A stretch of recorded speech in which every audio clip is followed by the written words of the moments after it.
Is Ki Sisa. It's fascinating to note that sometimes you see a parsha such as this one where there is a whole group of concepts of mitzvos that are just like seem to be thrown together, and obviously we understand that can't be. So one of the things you have to work on when you read the parsha is that why are these together in the same parsha? What's the connection? What's the theme that perhaps gives us the message?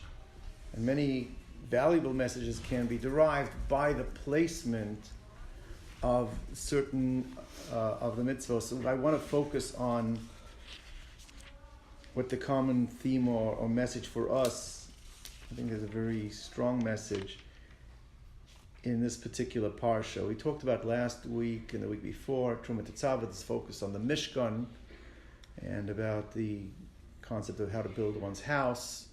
I think there's another very important message that fits the overall message of Sefer Shmos, which is the formation of the nation. We spoke about every Sefer has its own theme. Bereshis was more focused on the individuals, and Shmos is the formation of the nation. So in the formation of the nation, there's something critical in this week's parsha, perhaps, that what is necessary for that concept of nationhood. The parsha begins, actually the name of the parsha, Ki Sisa, it's with the census that is taken, the counting of the Jewish people, the counting of Bnei Yisrael. And the forum in which it's taken, actually the mitzvah of machzah shekel, the half shekel that is given around Purim time. Today actually happens to be Purim Katan. It's a Shushan Purim Katan, the 15th of Adar Rishon, which Kabbalists say there's special energies, Purim type energies that are in the first Purim and the second Purim. We celebrate Purim on Adar Sheni, but the idea of Simcha applies to both Adars. But nevertheless, the idea around Purim is when we do the Machzah Shekel, where does that come from? The concept of giving the half shekel. So the idea of the half shekel was they used to give for the new sacrifices, the new offerings, the communal offerings that were given. There was a lishka, there was a chamber where the money that was taken from that chamber was used to purchase the offerings. And based on scriptural allusions, we understand that there was a specific year. It had to be from a current year. You can't take money from last year and give. It had to be from that fiscal year. And that fiscal year began in Nisan. Nisan, which is the beginning of the Shalosh Regalim, Pesach, Shavuos, Sukkot. So the new korbanos, the communal korbanos, had to be already, the money had to be collected by Nisan, because that's when the purchasing of those offerings had to be done. They started announcing the collections for the Machzah Shekel the beginning of Adar. They would go around saying everyone should start giving you a half shekel. This is how every Jew was able to be part and parcel of the communal offering, is by giving you a half shekel. So they announced it in Adar, which is why we do the mitzvah Machzah Shekel around Purim time, because the money had to be in by Nisan, so they would have the money for the communal offerings. It's fascinating to note that there was a huge dispute between the Prushim. Prushim is those who interpret the Torah, and the Tzdukim. The Sadducees, they followed a more literal approach to the reading of the Torah, and the argument was around this particular issue. The Tzdukim felt that Korban Tamid, the daily offering that was brought, the communal offering, person could donate privately for. So you could bring a Korban Tamid, would be Zev's Korban Tamid today, and it would be that one's Korban Tamid tomorrow. Means you could give privately too. Whereas the Prushim held no, it had to be taken from communal funds. You donated to the communal fund, and then the funds were used to purchase. But you could not privately donate the Korban Tamid. It had to be communal in all sense of the word. So it was an interesting debate, and it was when the Prushim overcame the arguments of the Tzdukim was with great fanfare. They made a minor holiday. It no longer exists. but there was a big interest. So this idea that it is that machzah shekel money that is being collected has to be used for the communal funds, very interesting, and I think it sets a tone perhaps for the theme. The word Ki Sisa literally means it's you're taking the senses, but you are elevating. Rashi says it means to separate, when you separate funds to give for something, but the word Sisa really means to lift up. So the question is, why is that considered to be elevating? Why is giving to a money to a census be considered as an elevation? What's the notion that it's a census? You take money, you count it. In fact, it had to be done that way because, as I said, the primary purpose right now of giving the machzah shekel, there was money collected for the communal offerings, but in terms of the census, that's how they counted. Anybody above the age of 20 gave the machzah shekel. That's how they counted and knew how many people there were to be able to count. In halacha, you're not allowed to count. You're not allowed to do a head count. Right? That's why if you go into a minyan, they'll go Hashia Samecho Varachas Nachasecho. They use a pasuk to count. You don't say 1, 2, 3. You're not allowed to count Jews in such a manner.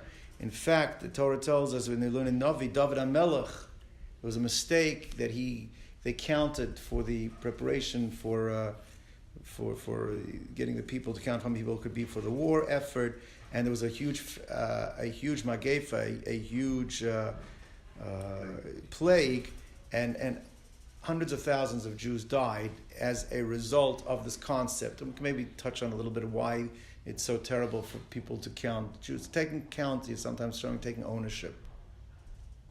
You don't say, this is mine, this is mine. You don't do that by, a person's not allowed to do that to Jews, and you're taking ownership. So the way they do it is you give an item, you give a machzah shekel, they count out all the shekels, and then they can figure out, interesting to note, it would be a lot easier if everyone gave 1 shekel. If the idea is to count, and everyone give 1 shekel, not talking about a huge amount of money, they give half a shekel. So there's a insight in that as well. But that's what the purpose was, to take into account. Why is that considered to be elevating? It's considered to be, what's this notion about being elevated through counting, through a census? So far we want to understand also the idea of the machzah shekel being used for the carbon tzibur. There was this debate, is it can be given privately, it has to be communally. They made a big deal about the fact that it needs to be done in a communal forum. Why is it referred to as an elevation, lifting up, raising? We spoke about, I don't know if I touched on last week, we talk about why did we speak about last week why the Shulchan HaZahav is in Tetzaveh? Did I discuss that?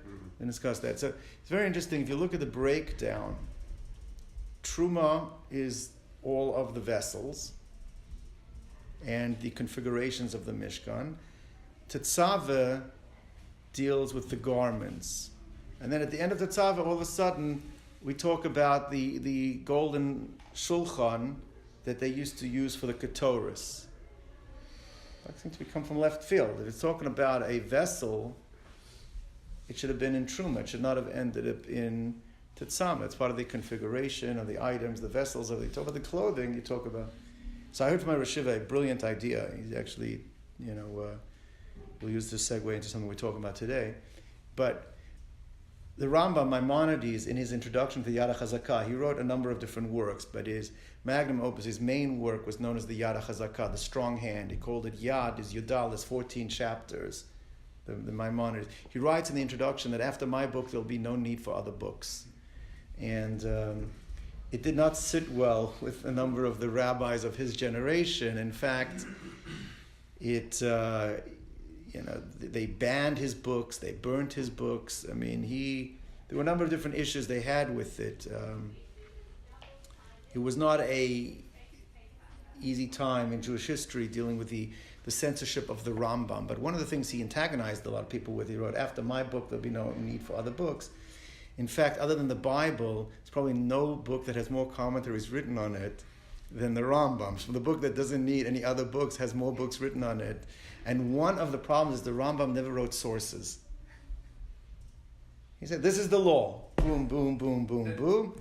And he never brought down where he got things from. He didn't, so part of when we study Talmud today, is to go back to the Rambam and say, oh, that's how he must have understood the Gemara. That's how he came up. And that's part of the study today. When you learn, is trying to clarify where our codifiers drew the halacha from the sources. One of the things. So it's a whole fascinating insight into why the Rambam did it and did it that way, did not do it that way, but he did not write sources. So there is a major consternation that he raises a comment. He has another sefer called the Moreh Nevuchim.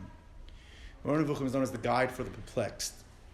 It's interesting that even by the Muslims, they study the books of the Rambam. They're considered to be a holy man. If you go to Cordova, I believe that's where he's from, there's a big statue of the Rambam that the Gentiles put up because he was the counsel to the king in Egypt. We're talking about a great person. So the Ketoris, the Shulchan Hazav, Mizbeach Hazav, the golden altar was used primarily for the burning of the incense. That was burned twice daily in the Heichal. It was in the sanctuary, and one of the main avodas that they used it for was on Yom Kippur. The service of Yom Kippur, going into the Kodesh Kodashim at one time a year, the Kohen Gadol went in, was with the incense that was taken from the Ketoris. So we're talking about the Ketoris was helped save plagues with very high level of avoda. It's so high that the Sfardim say Ketoris every day.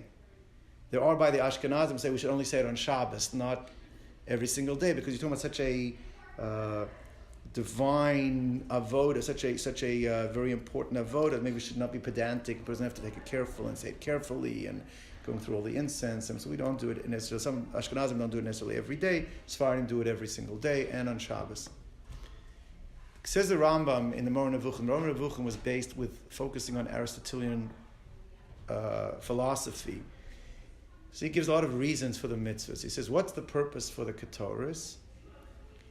So he says that we know that the Kohanim were involved with the slaughter of animals and the carrying of pieces, and he says that there was blood splattering all over the place and fecal matter. So the Ketoris fumigated the clothes. They were like an air freshener. It gave the clothes a nice smell because the Kohanim are dealing with all of the different in the slaughter and bringing of the offering. That's what the purpose, the function of the Ketoris was, which Barbanel and Rabbeinu Bechai, all these from that go. There's no source for that. The Rambam is pulling it out of the air, and he's giving such a reason for Ketoris. The Ketoris, which is the avoda of Yom Kippur, saying that it's to remove foul odor from the garment. Where is he even coming up with this? Where does he get that from? So Morosh Shiva said a beautiful idea. He said that the Rambam was asking the question we just started with. The Mizbeach HaZohav should have been Parshas Truma. That's where all the vessels are listed. Yet where did the Torah place it?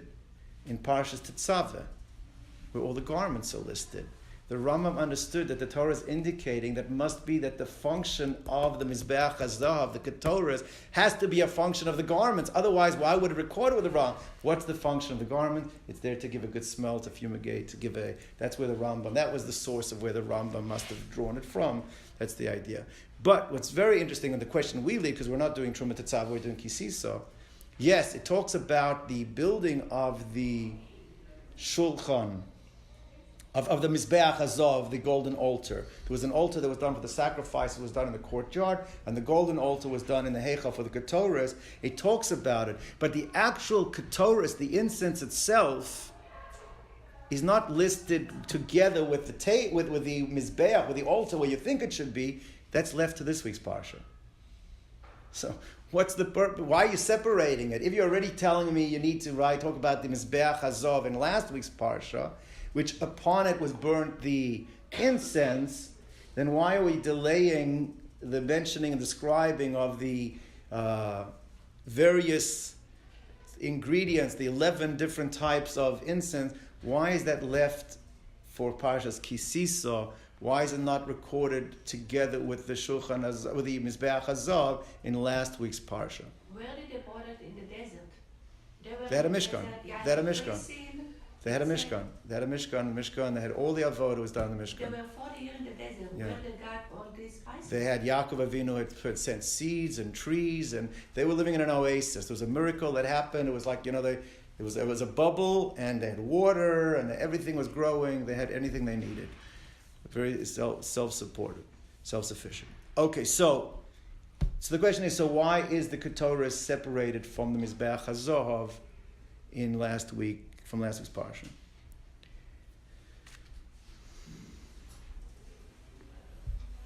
Another vessel that is left over, not mentioned in last week's Parsha, is left over for this week's Parsha, is fascinating. And that is the Kior. What is the Kior? The Kior V'Kano, the Kior and its base. It was known in English to translate as the laver. It was a copper basin that had spigots, and when the Kohen would come every day to do his avodah, he would wash his hands and feet from the water that came out of this laver, of the Kior. It was made from, what was it made from? It was made from the copper mirrors, the shined mirrors that the women donated. And so I guess we have to understand, why is it in Ki Sisa, why is it not listed with all of the vessels that are mentioned in last week's Parsha? Also interesting that Moshe Rabbeinu initially did not want to take it. He did not want to take these mirrors to make the laver out of from the women, because he felt that it was a mirror is a function of the Yetzer Hara. It's used for the evil inclination. What do we look at? A mirror is to beautify ourselves. It's in fact, I think I've spoken about this before, but the Shulchan Aruch rules that a man is not allowed to look in a mirror. It's for women. It's not for men. Men don't look in mirrors. In fact, you go in the yeshivas in Israel, the Israeli yeshivas. I would go in Kol Torah. There were no mirrors in the bathroom. Man doesn't have to make himself up and they're nice, Americans, we have mirrors in our. It's not considered to be as specific but so the Moshe Rabbeinu didn't want to take it. He says it's a tool of the Yetzer Hara. We want to bring this into the Mishkan, the holy of for the purification of the Kohanim. So God came to him and said, "No, you take those mirrors." Why? So the Medrash says, because these are the mirrors that allowed for the propagation of the Jewish people in Egypt. The Jewish people in Egypt, the men would come home completely devastated, wiped out every single night, and the last thing on their minds was to have a desire to have relations with their wives, because they were complete, and the women would make themselves look nice and look up in order to be able to have that the husbands should take interest in them. And this way, it ensured the survival of the Jewish people. And God said, I want that in my Mishkan. That's the survival of the Jewish people. What the women were doing it, L'Shem Shamayim, that needs to be. And therefore, these lavers were brought into the Mishkan.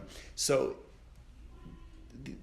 fine, we understand that that's why they're there. But again, why is it in Parshas Ki Sisa? Why is it not in Parshas Tetzaveh? That needs to be understood. Or in Teruma really, because that's where the Kalim were, right? And the laver, by the way, has very practical aspects. We learn out, according to some of the Rishonim, the reason why when we wake up in the morning we do Natilas Yadayim is the Jew has to view himself like I'm a Kohen to go to the service. It's the first thing the Kohen did before he did the service every day is to wash his hands. Actually, his hands and his feet. That's where the Muslims get it from. The Muslims, you go into a mosque, they wash hands and feet. Where'd that come from? That was the Kior. The Kohen used to wash his hands and feet.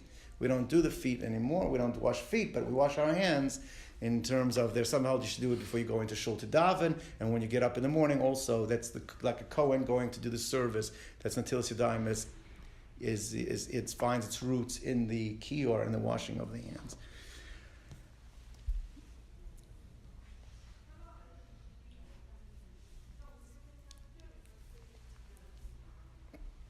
The 11 ingredients of the Ketoris had in it one ingredient that was known as the chelbana.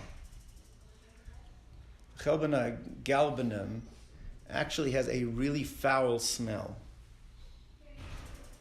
And the Talmud questions, what is the chelbana, what's the galbanim doing in the ketoris? Should you expect something that create a nice aroma, a beautiful smell? They could smell all the way to the Yericho. They could smell the smell of it. What's the galbanim doing in there? So the Gemara says in Maseches Taanis, an unbelievable thing. The Gemara says in Maseches Taanis that when there was a shortage of rain, and they would have to do a communal fast, so the entire community would have to come together and introspection. What are we doing wrong as a community? They would go through some of the financial state of the community. Maybe we're doing something wrong as a community, that God is punishing the whole community and not allowing there to be rain. It said that they used to bring even those Jews that had been excommunicated, those Jews that were not doing what they should do as Jews, had to be included.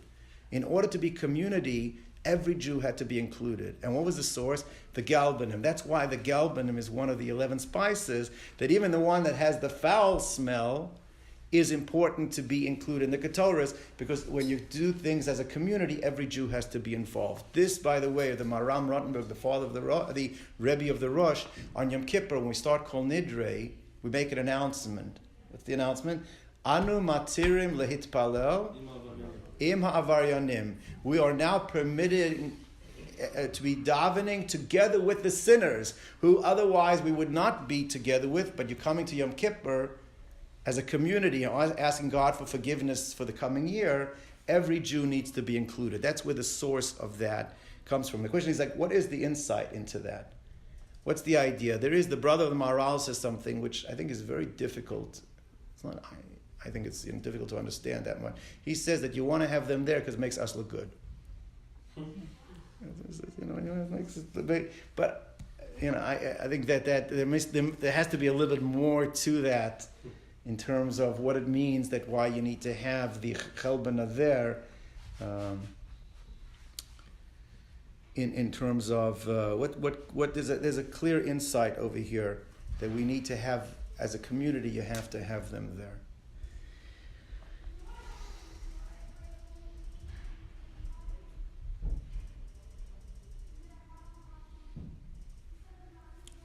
I think that, so let's just recap. We're trying to understand the system of what's in there. And you have the census. We're trying to figure out why it's defined as something that's elevating. We want to know why the separation between the Mizbeach HaZahav and the Ketoris. Right, just put the Ketoris together with Mizbeach HaZahav. Why are the Ketoris, the incense itself, is in this week's Parsha. The Mizbeach HaZahav is in last week's Parsha. We talked about the Ketoris, including the Chelbana. The Galban was a foul smell. What's the message to us? Why is the laver, why is the kior in this week's Parsha? It should have been with the other vessels in Truma. It's also interesting to note, by the way, that when it talks about the donation of the kior, it says Noshim Tzovos, the woman gave it in a group. Given a group. All the other things we find were individual donations. Here it says the woman gave it as a group. It's interesting that that's also identified. It was given something as a group. What else? What other questions do we have here? Yeah, the elevator. We talked about that. In terms of the elevation. The Machzah shekel we're saying is that why is it half shekel, and also this debate. What's the significance of this debate? It could be privately given, or does it be given and given as a community? One last question. There's another mitzvah that's also mentioned in this week's parsha. Is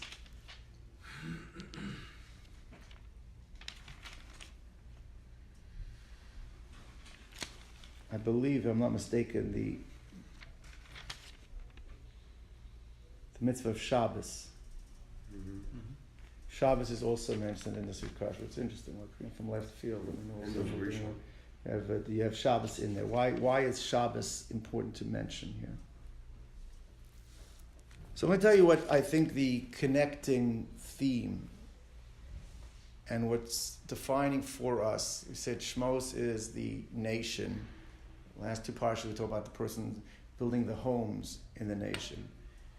These parshas this Parsha Ki Sisa specifically talking about community.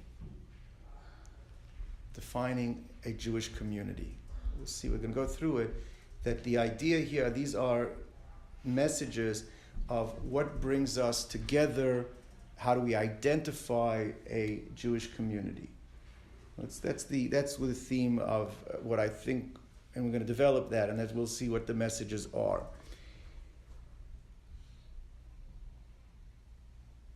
Very often, especially when you take a census, you can argue that it actually takes away the importance of an individual, right? Because you become a statistic. You lose your individuality. You lose, So why is taking a census called an elevation? So the Torah is telling us that you should not look at that. If you're feeling part of a community, you're actually losing your individual status. In fact, as a community, each individual is being elevated. There's more things that we can do, not just as a community, but more things it does for me in terms of my own self-fulfillment and my own individuality. Being part of something does more for me, and in fact, it does not negate who I am, which is a big debate. Everyone wants their own individuality. Everyone wants what they feel if I'm going to be part of something, that makes me less. No, it's actually the opposite. If you're part of it and we work together, and we complete each other, we accomplish more, which is the idea the Mefarshim said that's why you give a half a shekel. Why are you giving a half a shekel? Because a half has another half that complements it. You're recognizing I need to be part of that community. I need it for my own self-fulfillment. Aside from that, what I can accomplish as a group, but it's going to elevate me. Being part of something actually makes me more, not makes me less. It's the idea of that Ki Sisa is an elevation. Now,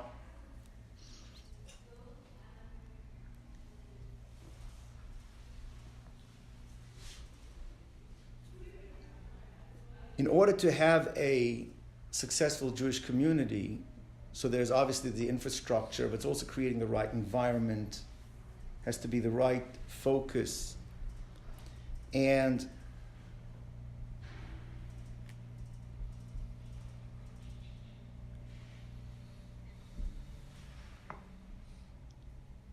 let's talk about the labor for a moment. That the women, what was their motivation? What their motivation was, their drive. It wasn't the reason why Moshe Rabbeinu was told you should take it, because it wasn't something they're doing it just to satisfy themselves. It wasn't a Yetzer Hara type thing. It was the survival of the Jewish people. That was the motivation. It's the survival of of the community outside of the individual. So I think that therefore this is the ultimate communal offering, and it's brought as a group. It's brought as a group because we're talking about the motivation was what we can do to ensure the continuity. The women had that insight. So therefore, what defines the Jewish community, the focus not on the individual, but a focus on the entire community, they leaves that vessel till this parsha, because this parsha is talking about the definition of the community, people that have that focus. How do we create a continuity, the right type of environment to continue the Jewish people? That's these women donating, and it says they gave as a group, which we understand. It wasn't an individual. It was a group. It's the continuity of the community. That's why it's here.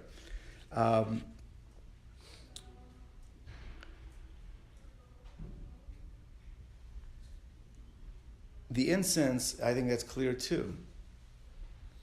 A community that is excluding is not a community. Community has to be inclusive. So even if the Mizbeach HaZahav is in last week's Parsha, which we said why, the Ketoris is the ultimate message of inclusion. The Chelbana is there. You're including the Chelbana. That's defining what a Jewish community needs to be. It has to be an inclusive community. Excluding, you're not a community. You want to come to God with the power of a community, you need to include everybody in it. That's a powerful, powerful message. It's not the message, unfortunately, that mainstream Judaism today is, we're trying to, we consider ourselves holy. The more we exclude, the holier we are. But that's not the message of a community. Community has to be more inclusive. Obviously, it means inclusive within the parameters of halacha. It doesn't mean we have to go outside of halacha to be inclusive. It means with halacha, Yom Kippur, have everybody there. Fast day, have everybody there. Everybody has to be reached out to be included. But that's an humble message what a community is. That's Ketoris. That's why it is specifically it's being mentioned in this week's Parsha.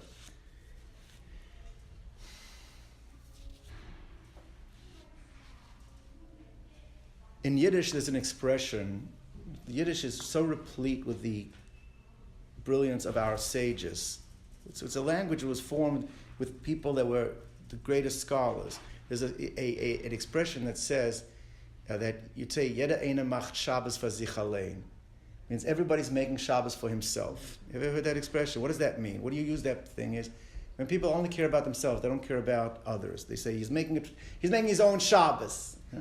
Why do they say Jeder eine bencht lulav für sich allein? He's benching his own lulav. Why do we Shabbos? Because Shabbos is the mitzvah that really to perform right, you have to create the environment, a community has to do it. You're walking on Shabbos and there's cars driving around. It's different. You walk on Shabbos in certain places of Yerushalayim and there's no cars.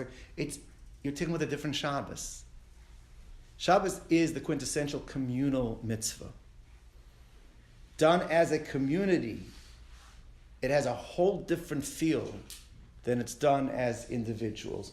Therefore, out of all the mitzvahs, it picks Shabbos. Why is it included again? Because the focus is, what do we need to do to do community? In fact, Chazal used an expression, more than the Jews kept Shabbos, Shabbos kept the Jews. Right? Because that is the communal, that holds a community. Shabbos done as a community. We always hear, question, can I set my timer that the TV should go on at 3 o'clock in the afternoon so I can watch the show, go there? It's not in the spirit of Shabbos. Is it okay or is it not okay? What do you mean we're not in the spirit of Shabbos? Am I allowed to? No, because the idea of Shabbos is creating the spirit of Shabbos. That is what Shabbos is all about. It's not just these 39 things you can do and cannot do. It's not about what you can. It's about what are you creating, the environment you're creating. And that needs a community. It needs all hands on deck to create that. That's why Shabbos itself is included in this. So let's go through here. The main focus over here is that what we need to be able to recognize is that our true fulfillment can only happen as a community. As a community, we will get that fulfillment that we're looking for. It's not removing our individuality. It's actually allowing us to fulfill what we're trying to accomplish. And that's why it's an elevation. That's why the census, which is identifying the people in the community, is an elevation when we start seeing ourselves as a community. That's why the laver, which was the ultimate focus on the community, not on themselves, and was given as a community, is given as a group. That's why it is included in this week's Parsha, the Ketoris, which includes the Chelbana, which is the foul-smelling portion. We say that's the sense of inclusion.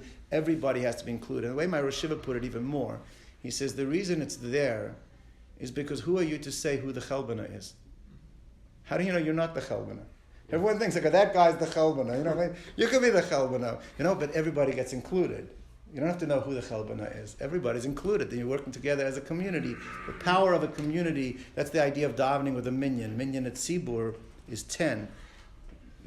Talmud says an unbelievable thing, that the power that we have, only in Aseret Yemei Tshuva, you have the same power individually as you have as a community. But even if you don't have the right intent, but if you're davening as a community, it has that power. There is, I believe, a Taz. This is an unbelievable thing. Shulchan Aruch says that if somebody falls asleep in shul, you can still count him for the minyan. The Taz says, but not if he's talking.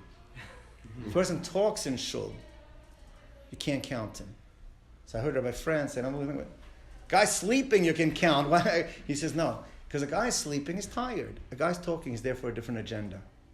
You can only be part of the community is you're there for the right reason. You're all coming together to be part of the community. The guy who's discussing baseball or discussing his business, he's there for social reasons. So it's worse to sit and talk in shul Better you sleep. Sleep, at least we can count you. You're talking, we can't count you for the minyan. It's an unbelievable thing. But when Jews come together for the same reason, the power of Jews coming together, you don't even have to have intent. You can be sleeping. It still has that power of a communal davening, a tefillah b'tzibur, having that sense of davening as a community, working together as a community.